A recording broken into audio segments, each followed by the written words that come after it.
All right guys, तो आज हमारा अपॉइंटमेंट है पासपोर्ट ऑफिस के लिए। तो थोड़ी देर में हम पासपोर्ट ऑफिस के लिए निकलेंगे। तो कुछ इन्फॉर्मेशन है जो हम आपके साथ शेयर करना चाहते हैं पासपोर्ट अपॉइंटमेंट के रिगार्डिंग। तो आप सबको पता ही है कि हमारे पास दो चॉइसेस होती हैं कि आप नॉर्मल पासपोर्ट अपॉइंटमेंट के लिए जाना चाहते हैं या तत्काल के लिए। तो ऑब्वियसली नॉर्मल पासपोर्ट में आपको जो अपॉइंटमेंट डेट मिलती है वो काफ़ी दिन बाद की मिलती है एज़ पर द अवेलेबिलिटी। और तत्काल में आप एक्स्ट्रा, अगर आपको अर्जेंसी है तो एक्स्ट्रा पैसे दे के आप तत्काल के लिए जा सकते हैं, बट उसमें भी बहुत सारी कंडीशंस है जिसका आपको ध्यान रखना है। तो ये सब सारी चीज़ें हम आपके साथ शेयर करेंगे इसी वीडियो में आगे। तब तक आप बने रहिएगा हमारे साथ।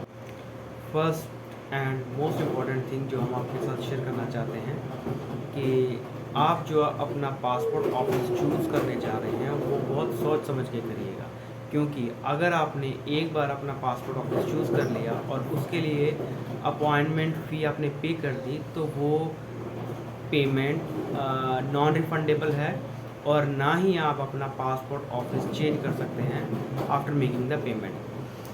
तो इस चीज़ का पूरा ध्यान रखिएगा कि जो अपॉइंटमेंट ऑफिस आपने सेलेक्ट किया है आपको उसी के साथ ही जाना है इन एनी सिनेरियो। और अगर आप दूसरा पासपोर्ट ऑफिस चूज़ करना चाहते हैं तो उसके लिए आपको अलग से पेमेंट करनी पड़ेगी। पासपोर्ट ऑफिस से अभी हमें ये फैसिलिटी है कि आप विद इन इंडिया आप कोई भी पासपोर्ट ऑफिस चूज़ कर सकते हैं और वहाँ की अपॉइंटमेंट ले सकते हैं और वहाँ पे जाके विज़िट कर सकते हैं। कि लाइक अगर आपको हरियाणा में या पंजाब में आपको 2 या 3 महीने की वेटिंग पीरियड है अपॉइंटमेंट का, तो आप किसी और स्टेट में जाके उसको अप्लाई कर सकते हैं। बट ये कंडीशन सिर्फ नॉर्मल पासपोर्ट के लिए अप्लाई होती है, तत्काल के लिए नहीं होती। तो इस चीज़ का ध्यान रखिएगा कि अगर आप तत्काल पासपोर्ट के लिए जा रहे हैं तो अपने ज्यूरिडिक्शन में ही अप्लाई करिएगा, अदरवाइज़ आपको प्रॉब्लम हो सकती है। बहुत सारी कंडीशंस हैं तत्काल पासपोर्ट की जो हम इसी वीडियो में आपके साथ आगे शेयर करेंगे। जब भी हम लोकल ट्रांसपोर्ट से सफ़र करते हैं तो हर जगह लिखा होता है कि सवारी अपने सामान की खुद जिम्मेदार है। तो कुछ ऐसा ही पासपोर्ट ऑफिस वाले भी आपके साथ करते हैं। कैसे करते हैं बताते हैं आपको। एक्चुअली उनके जो ऑनलाइन पोर्टल है वहाँ पे बहुत बड़ा बग है। बग इतना बड़ा है कि वो कईयों के लिए काफ़ी नुकसानदायक है। नुकसानदायक इन द सेंस कि from the timing perspective, from the money perspective as well. तो इशू ये है कि जब भी आप उनकी ऑनलाइन साइट ओपन करते हैं तो वहाँ पे एक पॉपअप आएगा जिसको मोस्टली पीपल इग्नोर कर देते हैं। तो पॉपअप में एक्चुअली कंडीशंस होती हैं कि आप किन कंडीशंस में आप नॉर्मल के लिए अप्लाई कर सकते हैं और किन कंडीशंस के लिए तत्काल में अप्लाई कर सकते हैं। और तत्काल के लिए ऑब्वियसली आपको आपका ज्यूरिडिक्शन ही सेलेक्ट करना पड़ेगा, ठीक है। तो इशू ये है कि जब आपने क्योंकि आपको पता है कि अपॉइंटमेंट फॉर्म है मल्टीपल स्टेप्स में फिल होता है। तो जब आप पहले ही स्टेप में आपने ये चूज़ कर लिया कि मुझे तत्काल अपॉइंटमेंट टाइप चाहिए and I am able to pay the extra amount whatever it is, तो उसके बाद भी वो आपको ऑप्शन देता है कि आप अपना अपॉइंटमेंट ऑफिस चूज़ करिए। देता है कि नहीं देता? तो ऐसा ही होता है कि लेकिन जब आपने पॉपअप इग्नोर किया, आपने फॉर्म फिल किया, आपने अपनी मनपसंद जो लोकेशन है वो चूज़ की, लेकिन जब आपने वो लोकेशन विज़िट की तो वहाँ जाके आपको पता लगता है कि जो वो लोकेशन जो है वो आपकी ज्यूरिडिक्शन नहीं आती और वहाँ पे आप तत्काल के लिए एलिजिबल नहीं हैं। तो वो आपको क्या ऑप्शन देंगे कि आप अपना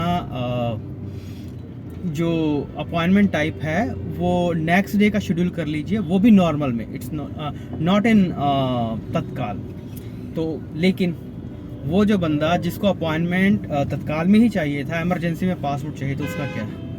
तो अगर आपको मान लीजिए कि 15 दिन बाद या जहाँ पे बहुत ज़्यादा भीड़ होती है, भीड़ इन द सेंस कि बहुत ज़्यादा ट्रैफिक होता है अपॉइंटमेंट्स का, तो वहाँ पे वो 15 दिन भी हो सकता है अपॉइंटमेंट के, आपको तत्काल के अपॉइंटमेंट 15 दिन बाद मिले, 20 दिन बाद मिले, ऐसा होता है कई जगह पे। तो उस सेंस में उसके 20 दिन तो गए, कुछ भी हो सकता है उस केस में उसके साथ। तो सपोज़ मैं गुड़गांव में रहता हूँ और मैंने अपॉइंटमेंट ऑफिस चूज़ किया गाज़ियाबाद में। तो मैंने गाज़ियाबाद विज़िट किया, लेकिन गाज़ियाबाद वाले ये बोल रहे हैं कि नो, आप गुड़गांव ही जाइए, आपका जुडिक्शन वो है, वहाँ पे आप तत्काल में अप्लाई कर सकते हैं, लेकिन आप चाहें तो गाज़ियाबाद में नॉर्मल के लिए अप्लाई कर सकते हैं। तो गुड़गांव वाला बंदा क्या करेगा कि वो बोलेगा कि यार मुझे तो चाहिए तत्काल में, तो वो दोबारा से अपॉइंटमेंट लेगा bye paying an extra amount. Okay, तो उसको वो अपॉइंटमेंट कितने में पड़ गई? जो अपॉइंटमेंट आपको 1500 प्लस 2000 3500 में पड़ने वाली थी, उसको पड़ गई 1500 प्लस 2000, क्योंकि उसको दो जगह पे दो ऑफिस में अपॉइंटमेंट करनी पड़ी। तो उसको जिस अपॉइंटमेंट के लिए उसको 3500 पे करना था, उसने उसके लिए किया 5000 पे। तो ऐसा बहुत सारे के लोगों के साथ हो रहा है, बहुत सारे केसेस में हो रहा है। ठीक है, तो ये एक्चुअली अगर पासपोर्ट ऑफिस अपने पोर्टल में ये वाला बग सॉर्ट आउट कर ले तो कई बंदों का पैसा बच जाएगा इससे, और कई बंदों का टाइम भी बच जाएगा एक्चुअली। मोस्टली जो पासपोर्ट ऑफिस की लोकेशन जो होती है वो अनएक्सपेक्टेड सी होती है।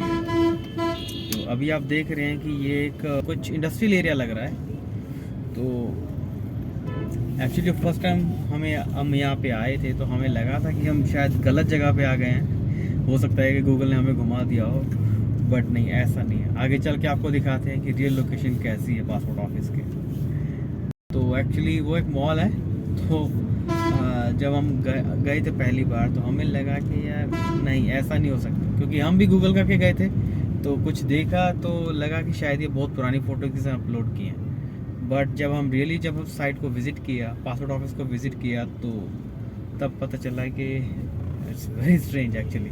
वहाँ पे घर तो ये लेफ़्ट साइड में मॉल देख रहे हैं और एक्चुअली यहीं पे ही पासपोर्ट ऑफिस है। तो अभी गाड़ी अंदर लेते हैं, पार्किंग वगैरह है which is good, but rest of things you will see.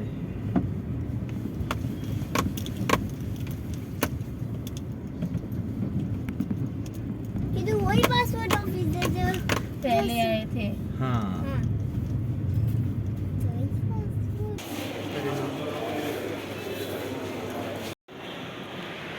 तो ये आप देख सकते हैं पासपोर्ट ऑफिस इसी मॉल में है। तो मोस्टली ग्राउंड फ्लोर्स पे खाली पड़ा है, बाकी एक दो जगह पे ऑफिस भी हैं। आप देख सकते हैं सैमसंग SPML ऑफिस है यहाँ पे। तो इसके अलावा अगर हैं तो मोस्टली ऑफिस हैं, इसके अलावा कुछ नहीं है यहाँ पे। पासपोर्ट ऑफिस में एक और बात आज पता चली कि आप किसी भी रिलेटिव इन द सेंस कि आप मदर फादर या अपने स्पाउस का नाम चेंज करवाते हैं तो उसका एक रिलेटिव प्रूफ देना पड़ता है आपको, और प्रूफ भी इस तरह से कि लाइक आपको न्यूज़पेपर की 2 न्यूज़पेपर की कटिंग्स लगानी पड़ती है। Still it's in their hand, in the officers hand, कि वो अप्रूव करते हैं कि नहीं अप्रूव। लाइक अगर आपके पास आईडीज़ कह रहे हैं, अगर आपके पास न्यूज़पेपर की कटिंग्स अवेलेबल हैं तो अब तो वो ऑब्वियसली विदाउट एनी क्वेश्चन वो कर देंगे। बट अगर आप रिक्वेस्ट करेंगे तो वो विदाउट एनी डॉक्यूमेंट भी उसको आप प्रोसीड कर सकते हैं। मॉल में आपने जितना भी क्राउड देखा, वो सारा क्राउड मोस्टली जो पासपोर्ट ऑफिस विज़िट करने वाले थे उन्हीं का ही था। कह सकते हैं कि अगर वहाँ पे पासपोर्ट ऑफिस ना होता तो जो मॉल की कमाई है, जो पार्किंग से आ रही है, जो बाकी जो शॉपकीपर्स हैं, जो फूड कोर्ट्स हैं, उनकी जितनी भी कमाई है वो सारी बंद हो जाएगी, क्योंकि वहाँ पे ऑफिसेज थे वो बहुत कम थे, और पार्किंग वगैरह भी काफ़ी पार्किंग की स्पेस है अच्छी खासी, बट मोस्टली जो पीपल थे वो वहाँ पे पासपोर्ट ऑफिस विज़िट करने वाले ही थे। तो चलिए अब जानते हैं कि जब आप पासपोर्ट अप्लाई करने जा रहे हो तो आपको किन किन चीज़ों का ध्यान रखना है। सबसे पहले तो जैसे ही आपको साइट ओपन होगी, तो अगर आप फर्स्ट टाइम साइट पे विज़िट कर रहे हैं तो आपको 100% कि आपको पॉपअप दिखेगा ही दिखेगा। प्लीज़ उसको इग्नोर मत करिएगा, उसकी जितने भी गाइडलाइंस है उसको ध्यान से पढ़िएगा। अगर आप एजेंट के थ्रू करवा रहे हैं तो दैट्स अ डिफरेंट सिनेरियो, तो क्योंकि उनको पता है, उनका रोज़ का काम है ये। लेकिन अगर आप अपने खुद से अपॉइंटमेंट फिल कर रहे हैं तो प्लीज़ उन चीज़ों का ध्यान रखिएगा। यहाँ पे passportindia.gov.in, तो जैसे ही आप पासपोर्ट के मेन पेज पे लैंड करेंगे तो आपको ये वाला पॉपअप दिखाई देगा। तो इसके अंदर टॉप पे लिखा हुआ है तत्काल एडवाइजरी। ओके, तो ये बहुत इंपॉर्टेंट है कि मोस्टली पीपल इसको मिस करते हैं। तो इसके अंदर ये पहले 2 लिंक है जो आपको विजिट करने ही करने हैं if you are going with Tatkal passport.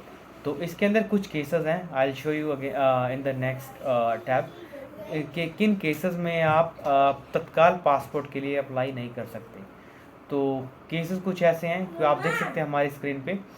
हुआ कैसे कि मैंने यहाँ पे इस इंग्लिश लिंक पे क्लिक किया तो that took me to the next page. तो यहाँ पे आप देख सकते हैं कि किन केसेस में आप फ्रेश पासपोर्ट के लिए अप्लाई नहीं कर सकते, किन केसेस के लिए आप रीइशू केसेस के लिए रीइशू पासपोर्ट के लिए अप्लाई नहीं कर सकते। तो ये सब केसेस हैं जिनके अंदर आप तत्काल के लिए अप्लाई नहीं कर सकते। जैसे कि फ्रेश के लिए कि अगर आप बाहर से आपको इंडिया की सिटीजनशिप मिली है कि लाइक अगर आप किसी और कंट्री से इंडिया में आए हैं और आपने यहाँ पे सिटीजनशिप ली है तो उस केस में आप अप्लाई नहीं कर सकते। अगर आप किसी फॉरेन पेरेंट्स के द्वारा अडॉप्ट किया उस केस में नहीं कर सकते। अगर आप वेडलॉक से पहले या कोई सिंगल पेरेंट चाइल्ड हैं और बिलो 18 हैं तो आप उस केस में भी अप्लाई नहीं कर सकते। तो इसी तरह से कुछ केसेस आप देख सकते हैं यहाँ पे। सेम रीइशू के लिए अगर आपका पासपोर्ट चोरी हो गया है या उस कोई डैमेज हो गया है या आप कुछ अपने जेंडर रिलेटेड कुछ चेंजेस करना चाहते हैं या डेट ऑफ बर्थ या प्लेस ऑफ बर्थ के रिगार्डिंग कुछ चेंजेस करना चाहते हैं या अपने पेरेंट्स और स्पाउस का नाम चेंज करना चाहते हैं तो इन केसेस में भी आप तत्काल के लिए अप्लाई नहीं कर सकते। एक और चीज़ कि अगर आप इन किसी भी अगर आप रीइशू के लिए जा रहे हैं तो आप ये सब चेंजेस आप अपने पासपोर्ट और इनमें से कोई भी चेंज आप अपने पासपोर्ट में करवाना जा रहे हैं तो इसका प्रूफ आप जरूर साथ लेके जाइएगा। कि लाइक कि जैसे अभी रिसेंटली हमने विज़िट किया कि मेरे पासपोर्ट में कुछ स्पेलिंग मिस्टेक था स्पाउस नेम में, तो उन्होंने मेरे से 2 न्यूज़पेपर्स की कटिंग मांगी थी, right. Still it's in the passport officers hand कि वो अप्रूव करना चाहते हैं कि नहीं। अगर आप रिक्वेस्ट करेंगे तो हो सकता है कि वो कर दे, बट मान के चलिएगा कि वो नहीं करेंगे। तो आप ध्यान रखिएगा, मेक श्योर कि आप वैलिड प्रूफ लेके जा रहे हैं corresponding to the changes you want in your passport. तो आई सजेस्ट कि उस केस में आप किसी स्पेसिफिक एजेंट से कनेक्ट करें क्योंकि उनको पता है कि किस केस में कौन सा डॉक्यूमेंट लगेगा। आप खुद से रीइशू के केस में या तत्काल के केस में अप्लाई मत करिएगा। स्पेसिफिकली इन द केस के कोई पर्टिकुलर चेंज करवा रहे हैं उसके अंदर।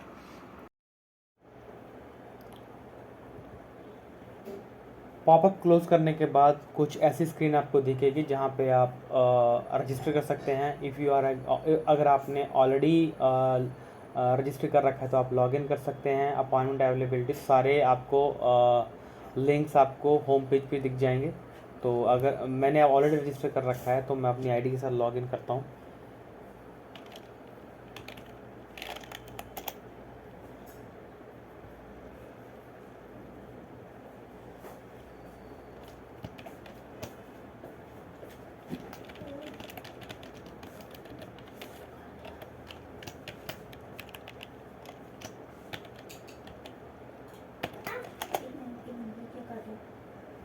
हाँ, तो लॉगिन करते आप यहाँ पे लैंड हो जाएंगे। तो यहाँ पे आपको सब कुछ दिख जाएगा। तो अगर आप न्यू एप्लीकेशन के लिए जाएंगे तो यहाँ पे लिखा होगा अप्लाई फ्रेश और रीइशू ऑफ द पासपोर्ट।